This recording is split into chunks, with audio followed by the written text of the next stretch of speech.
Continuamos con el doctor Eduardo Flores Figueroa, el cual es neurocirujano pediátrico, especialista en cirugía de columna vertebral, egresado del médico general de la Universidad Católica Nordestana, especialidad en neurocirugía en el Hospital Docente Universitario Dr. Darío Contreras, subespecialidad en neurocirugía pediátrica y columna vertebral en el Hospital Universidad de Puerto Rico, recinto de ciencias médicas. Fellow en anatomía en cirugía de base de cráneo en la Universidad de Weill Cornell, New York. Actualmente médico adjunto del servicio de neurocirugía en el Hospital Traumatológico Profesor Juan Bosch y en nuestro Hospital Regional Universitario San Vicente de Paúl. Profesor adjunto de la Universidad Autónoma de Santo Domingo de cátedras de neuroanatomía y neurocirugía. Es miembro de la Sociedad Dominicana de Neurología y Neurocirugía, de la Sociedad Americana de Neurocirugía, de la Sociedad Latinoamericana de Neurocirugía, de la Sociedad Internacional de Neurocirugía Pediátrica, de la Faculty de Austin International y miembro fundador de la Sociedad Dominicana de Cirugía de Columna y miembro actual de su directiva. El doctor Eduardo Flores nos disertará acerca de la neurocirugía en la era moderna. Con nosotros, Eduardo Flores.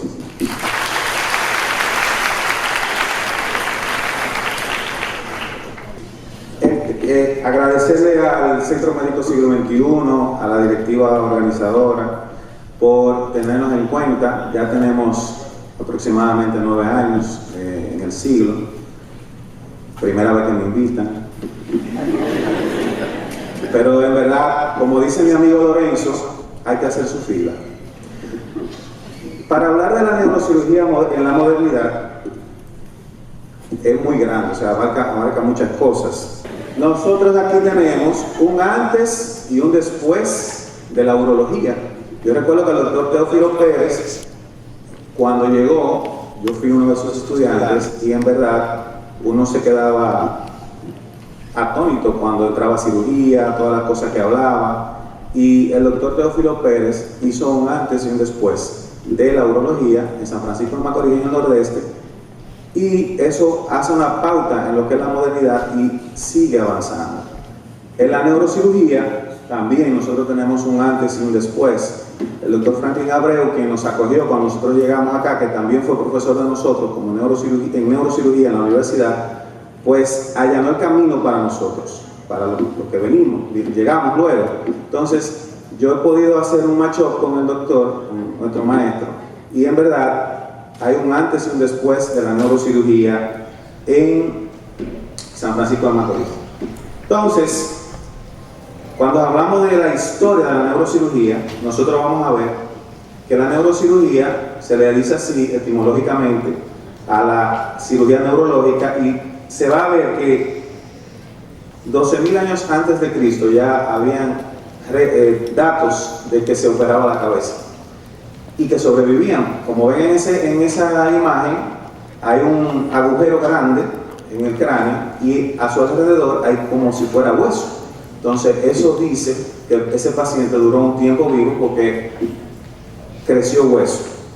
Pero como disciplina, la neurocirugía no es hasta finales del siglo XIX que comienza a progresar gracias al doctor Harvey Cushing, que fue un cirujano general primero, alumno del doctor Halsted, que era, seguro en cirugía han hablado de la mastectomía de Halsted, ¿verdad? Entonces él, siendo alumno, un joven inquieto, pues decide incursionar en lo que es la neurocirugía, y él nació en Cleveland en el 1869.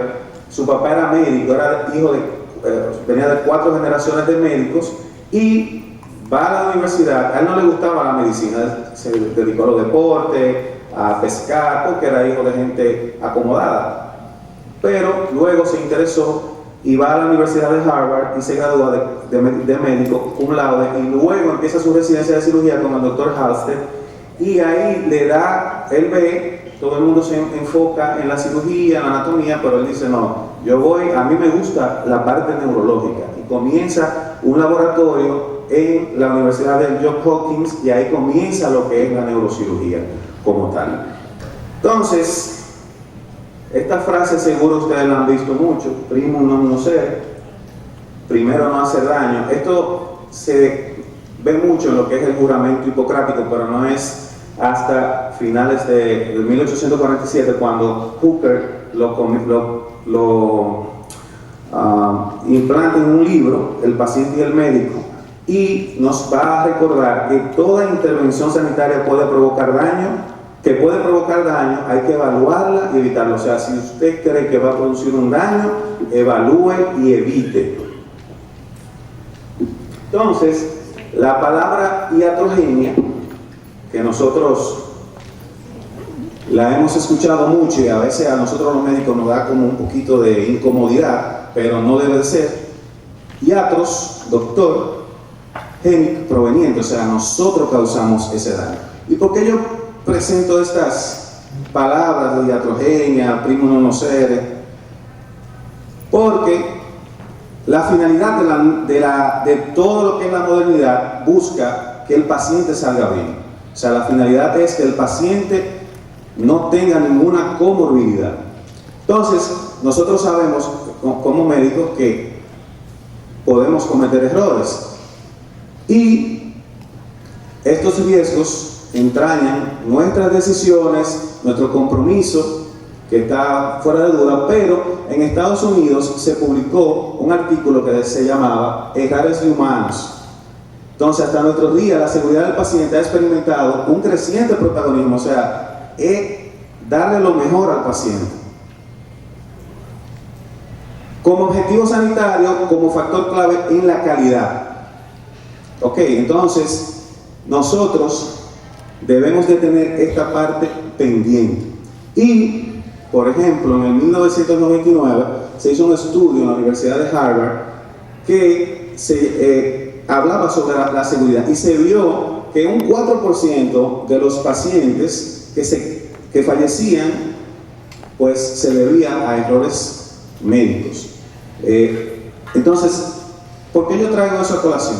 Porque la tecnología, todos los avances que hemos tenido, que estamos trabajando, busca evitar esas complicaciones y tener una mejor calidad para la salud del paciente.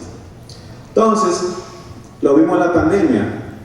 ¿Cuáles son las fuerzas que impulsan el progreso médico? Una de las principales, situaciones de crisis. Se avanzó muchísimo en el descubrimiento de medicamentos, tratamientos para el COVID-19 que no lo conocíamos. Una situación de crisis, claro, fallecen muchas personas, pero ya, por ejemplo, el doctor Aracena, si a una persona le da COVID, como dice un profesor mío, de espalda lo maneja. También la vitalidad económica, el desarrollo intelectual, o sea, ustedes, los estudiantes que vienen, los internos, por obligación van a ser mejor que nosotros. ¿Por qué? Porque tienen más tecnología, tienen los libros en sus manos. Nosotros teníamos que ir a la biblioteca, esperar que alguien devolviera el libro, etc. Ya usted tiene la tecnología, los libros en sus manos. Y también el progreso en técnicas reproducibles y áreas tecnológicas, que se ha descubierto que eso es un buen fin económico, y las compañías están desarrollando tecnología y buscando la forma de cómo producir dinero, y eso nos ayuda a nosotros como seres humanos porque nos mejora la calidad de vida. Las áreas de alto desarrollo tecnológico en neurocirugía, nosotros tenemos las neuroimágenes, sistemas de navegación intraoperatoria, que es como si fuera un GPS dentro del cerebro para nosotros evitar dañar estructuras. Acción sobre el blanco quirúrgico, ya sabemos, o sea, vamos directamente a la lesión. Unidad quirúrgica, o sea, tener un quirófano con todo lo que necesitamos, instrumental quirúrgico, y neuromonitoreo intraoperatorio, que nos facilita y evita que dañemos más el paciente de lo que tiene. Básicamente, el paciente debe entrar igual o mejor que cómo salir, o sea, debe salir mejor que como entró, o igual. En el siglo XXI nosotros tenemos prácticamente todas estas tecnologías. Tenemos TAC, angio-TAC, la resonancia estructural, como podemos ver en esta imagen. Ahí podemos ver los tractos. Si tenemos una lesión, podemos ver las fibras y evitar dañarlas. O sea, nosotros sabemos que esa lesión está ahí y podemos, a través de la navegación y estas imágenes, evitar lesionar y que el paciente salga con un déficit agregado. La ultrasonografía, que también se utiliza transquirúrgica, cuando no tenemos la navegación, el Doppler, la espectroscopía y el PET. ¿Qué necesitamos para, básicamente, en un quirófano inteligente? La neuronavegación, que gracias a lo que son las aseguradoras, pues hay compañías que la facilitan porque son equipos sumamente costosos. En Estados Unidos la mayoría de hospitales grandes pues tienen todos sus equipos para evitar eso. Imágenes intraoperatorias como fluoroscopía, tomografía intraoperatoria, ultrasonido intraoperatorio, resonancia intraoperatoria, un poquito más difícil porque todas las estructuras que van a estar dentro del quirófano pues no pueden ser de metal porque entonces las arrastra. Electrocoagulación bipolar, microscopio quirúrgico como ahí, cabezal de Mayfield para fijar el cráneo, el paciente no sufra trastornos oculares, aspirador ultrasónico. El aspirador ultrasónico es una herramienta que nos ayuda a aspirar los tejidos tumorales sin aspirar o dañar vasos sanguíneos. Neuroendoscopía y monitoreo intraoperatorio también, que es algo que nos facilita saber cuando estamos tocando una estructura vital. En el caso de la neuronavegación, como ya le hablé, hay dos torres. Una torre que es como una cámara que nosotros escaneamos la cabeza del paciente y la torre que nos va a proyectar dónde está la lesión. Inmediatamente nosotros nos movemos, pues sabemos dónde, es como DIVI. Eso es como el ODIVI de nosotros, o sea, el GPS, como dijo ya anoche. Entonces, otorrino la utiliza mucho para algunos tumores, para saber hasta dónde llegar. Y pues aquí vamos a tener lo que es el brazo mecánico articulado, el campo. Este brazo mecánico hace un campo electromagnético que se digitaliza con un láser y nosotros podemos tener estas imágenes. También podemos tener un microscopio robotizado que básicamente se balancea solo y sensores para hacer el escaneo con láser. Entre lo que son las imágenes intraoperatorias, todos han visto lo que es la fluoroscopía. Nosotros utilizamos mucho este equipo. También tenemos el O-arm, que el O-arm es como si fuera un tomógrafo intraoperatorio que nos da imágenes exactas. Y la resonancia magnética intraoperatoria es sumamente importante porque, por ejemplo, en este caso, un caso de aquí, de San Francisco, un meningioma, usted lo opera, ese está sumamente bien superficial, pero por ejemplo, un tumor que esté bien profundo y usted quiera saber si lo que usted extrajo es suficiente para la cura del paciente, pues entonces usted tiene un resonador ahí mismo, entra el paciente, hace una resonancia, bueno, tengo un poquito de tumor en esta zona, vamos otra vez nuevamente. Y pues el paciente se beneficia de esa tecnología.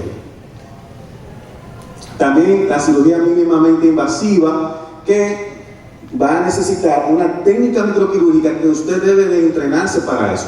Por ejemplo, la cirugía de columna era una incisión bien amplia, ya pues se hace por microtubos y de una incisión amplia que le dolía mucho al paciente, pues tenemos esta incisión. Y también las cirugías craneales para, por ejemplo, derivaciones y tumores, uno la puede hacer vía endoscópica. ¿Y cómo se traduce eso? Bueno, que el paciente, la recuperación es mucho más rápida y la morbilidad es menor. Dentro de todas esas técnicas tenemos la neuroendoscopía, la cirugía endovascular, que es igual que el cateterismo, que se hace para lo que son rupturas de aneurisma y diagnósticos, la radiocirugía, que es cirugía sin necesidad de hacer incisiones, la neuronavegación, que ya hablamos, la neurocirugía funcional para Parkinson, convulsiones, movimientos anormales, que se hace muchísimo en nuestro país. Lo que pasa es que son cirugías muy costosas desde el punto de vista de los equipos que se necesitan. Y la cirugía asistida por imágenes, que básicamente siempre se hace. ¿Dónde estamos actualmente? Bueno, yo no sé cuándo va a llegar al país, pero actualmente la cirugía robótica llegó y se va a quedar. porque esto nos da una especificidad y un margen de error tan mínimo que cualquiera quisiera operarse con ese tipo de tecnología. Por ejemplo, se hace con la neuronavegación y el brazo se calculan, por ejemplo, en este caso de una fractura de columna, y se calcula el trayecto de los tornillos por donde van. Es muy difícil que se equivoque, muy difícil. Entonces, la finalidad de la modernidad y de todos estos procedimientos que ustedes van a ver hoy es el paciente. En el caso de nosotros hacemos mucho neuroendoscopía. Lorenzo me dijo, presenta dos o tres casos ahí para que se vea bonito. Entonces vamos a presentar algunos casos de la neuroendoscopía. ¿Y cuál es la función de la neuroendoscopía? Sumamente importante, hacer biopsia para tener el diagnóstico de los pacientes, el diagnóstico de qué vamos a tratar. Porque lo primero es, cuando usted va a tratar una patología, usted debe de saber contra quién usted se va a enfrentar.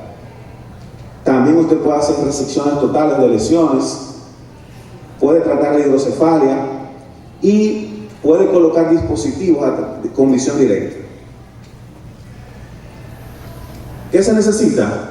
Una torre, como la torre que usa otorrino, que usa cirugía general para la laparoscopía, un instrumental especializado, que eso sí es necesario, sin instrumento no se puede trabajar. Muchas veces en los hospitales públicos, yo voy a nombrar un cirujano cardiovascular, el cirujano cardiovascular, y el pobre neurocirujano cardiovascular paseando por los pasillos, pero no tiene con qué operar. O sea, si tú no le das condiciones para operar, no tiene tecnología, no puede hacer nada. Y un entrenamiento médico que lleva una curva de aprendizaje que es sumamente importante. Estos son algunos casos. Este es un masculino de 39 años sin antecedentes, dolor de cabeza, inestabilidad para la marcha. Se hace una resonancia, voilà, tiene una lesión en la región pineal. Esos pacientes sumamente complicados, una cirugía. ¿Por qué? Porque hay que hacer un abordaje supracerebeloso, llegar al tumor, evitar múltiples estructuras vasculares y nerviosas que hay ahí. Entonces, ¿puedo poner video?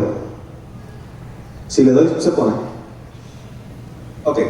Miren que aquí podemos ver el piso del tercer ventrículo. Ahí tratamos la hidrocefalia. Podemos hacer una biopsia. ¿Y a qué nos lleva eso? A que el paciente con radioterapia está curado. Actualmente ese paciente vive en Puerto Plata, trabaja funcionalmente perfecto. Siempre me lleva a pescar. Este es un caso muy difícil. Una niña de 1 año y 2 meses, sin antecedentes, todo bien, la niña jugaba. Un chequeo a la pediatra. Debilidad la pediatra le encuentra la debilidad en una pierna y trastorno de la visión.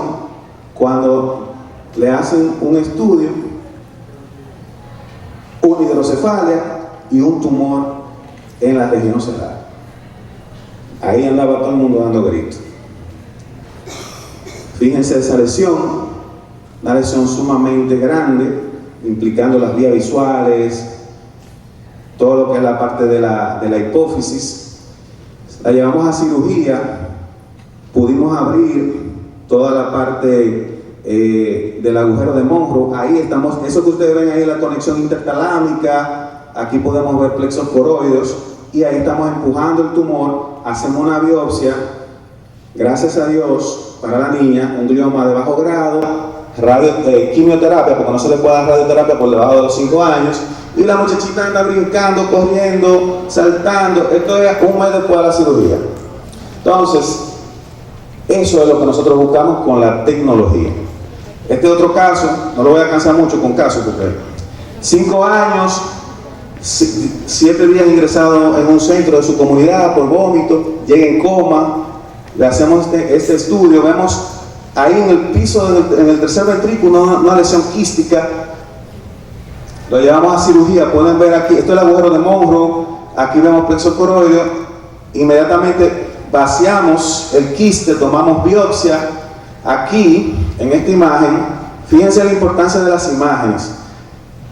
Para poder hacer este procedimiento, el septum, donde se comunican los dos ventrículos, donde están los dos ventrículos, hay que comunicarlo para que cuando usted coloque el dispositivo por visión directa, como ustedes ven, eso blanco ahí es un catéter, ¿ok? Entonces, para que los ventrículos se comuniquen y no se colapse uno solo, y básicamente ese niño se mandó a radioterapia y está actualmente muy bien.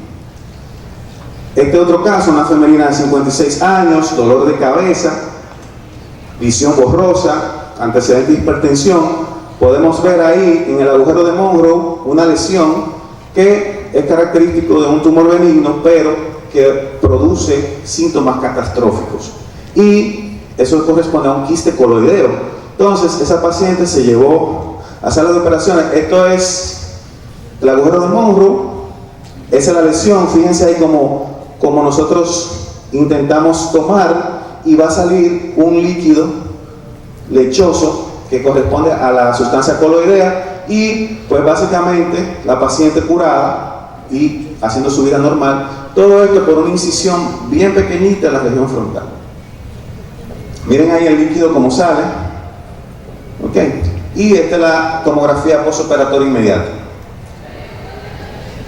Este otro caso, una niña de 11 meses con un nistagmo horizontal que le preocupaba a la mamá. Cuando se le hace un estudio, un quiste aracnoideo gigante en la región celar, eso que se ve hipointenso, negro, pues básicamente es el quiste, y pudimos hacer fenestración del quiste, pudimos llegar hasta la región de la posterior de la silla turca, del clivus, para liberar todas esas adherencias. Y esta es la resonancia control. La niña inmediatamente se le quitó el nistagmo, pero hizo un rechazo a un material que se llama gel foam, que nosotros ponemos para hacer hemostasia, y por eso tuvo que durar un tiempo más ingresada, pero actualmente está súper bien, sin nistagmo. La mamá está contenta, porque eso era lo que le molestaba, no sabiendo el problema serio que tenía.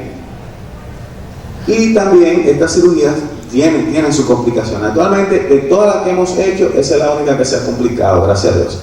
Finalmente, ya para terminar, este caso es un masculino de 12 años, sin antecedentes, con historia de cefalea y trastornos visuales. Podemos ver ahí una lesión en la región posterior del tercer ventrículo, básicamente donde se encuentra la glándula pineal. Inmediatamente uno piensa en un paciente joven, pues un tumor de células germinales, que es altamente curable, pero el oncólogo no te le da radioterapia sin la biopsia.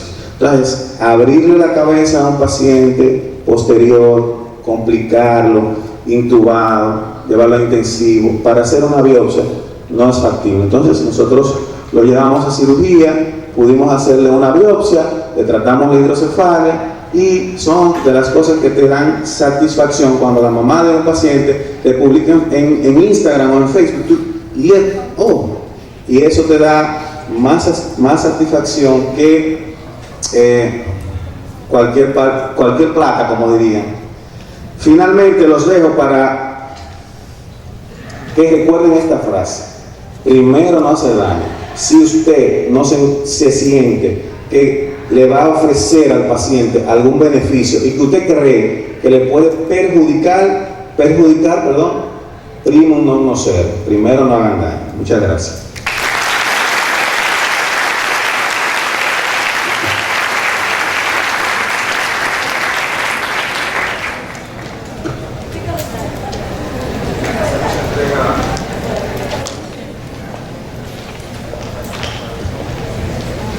Hacemos entrega del certificado de participación al doctor Gerard Flores y le damos las gracias por tan importante disertación.